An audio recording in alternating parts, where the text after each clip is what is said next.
So you asked for an answer to some of your questions, and I'm here to answer them. First thing I want to just say is that you're saying that YouTube is filled with atheists, full of slander and insulting Christians, yet your username is all atheists or morons. So you're not really following your Christian beliefs in that regard. So just thought I'd point that out for you. Let's go over your questions. First question regarding why do atheists convert to Christianity, and you listed a few examples, I think a total of 3, and that they're scientists. Why do more Christians convert to atheism? People's beliefs change all the time, but scientific knowledge has never changed, which would cause people to change. Just probably a fear of death, or a fear of no afterlife, and hoping that they can overcome what they know. But I don't know what you're looking for in an answer there. Can't tell you that, they're right, we're just all lying as atheists, and we don't understand. No, we understand perfectly well, and the fact that you can name 3 people that changed when I can name, through searches, hundreds of people that change every day to atheism, because they realize the teachings of the Christian faith are false. And we'll get to that in some of your later questions. Influence of others. Why do atheists try to influence others with their belief? For the same, not the same reason, but similar reasons why Christianity went around for, and still does, with ministries and trying to go to places of poor and impoverished people and give them an answer to what life is all about, an easy answer, and all they have to do is pray. It makes it easy. Well, atheists are answering that question, that everything you've been taught is false. You're not going to heaven when this life is over, and there's a scientific explanation for everything on this earth, and there's no scientific explanation or reason for a God. Number 3, the favorite of Christians. Why do atheists hate God? I have no contempt for any God, because I don't believe there's a God. I don't hate a God. I don't see any reason or explanation or evidence of a God. I don't hate a God. I don't hate people who have a belief in a God or their belief in a God, but I think it's faulty. I think it's ill-conceived. I think it's a simple answer to a very, very, very difficult question, and people like easy answers, so they accept it.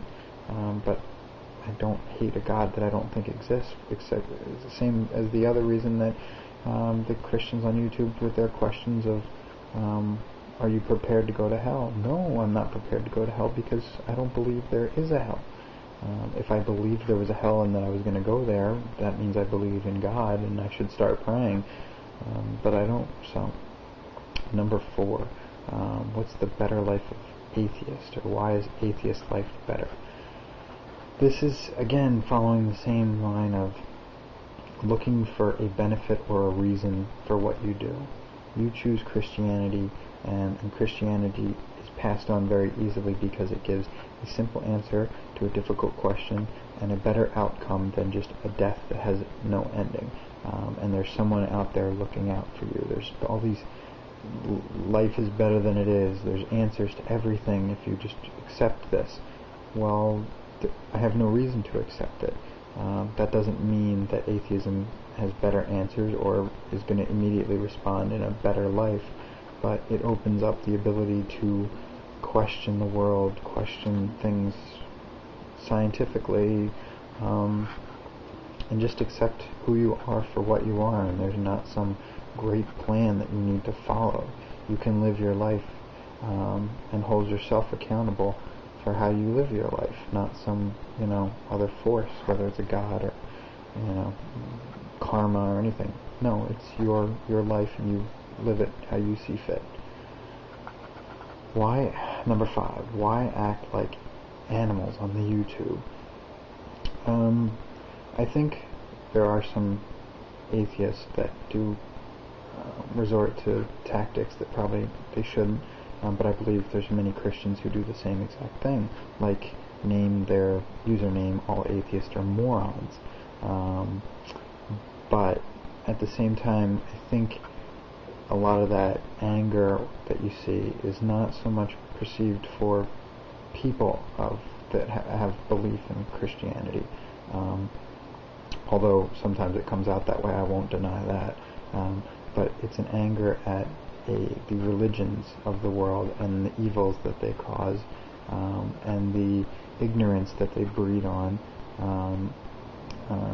and people that allow them to commit crimes that they continue to commit: racism, sexism, hate, the mongering of hate by telling Christians to hate Muslims and to hate Scientologists and all this stuff. It's all the same thing. It's all a bunch of nonsense, and so we have contempt for religions because of their ignorance and continuing to question science, which you can question science, but that doesn't mean that it's not true once we can find facts to back it up. And then you go on to start quoting your gospel, which I love the passage of a fool says in his heart, only a fool says in his heart that there is no God, because it's the perfect example of how you start a religion. You put things in your gospel and your work that make it so that if you ever question God, you're going to have retribution, whether it's a hell or suffering after death by any type of gods. That is just more clear evidence that if you read these things in a religious book, there's a reason those are in there, and it's not because God said it. It's because the men who started these religions want you to believe this and want you to follow it and want you to question. If you ever question it and you say that there's no God, there's going to be consequences. It has nothing to do with God saying that. That has to do with man saying that. So those are my answers to your 5 questions. Obviously, we know you're not going to agree with any of them, but I tried my best to understand those, give you an answer. So this is Trizza signing out.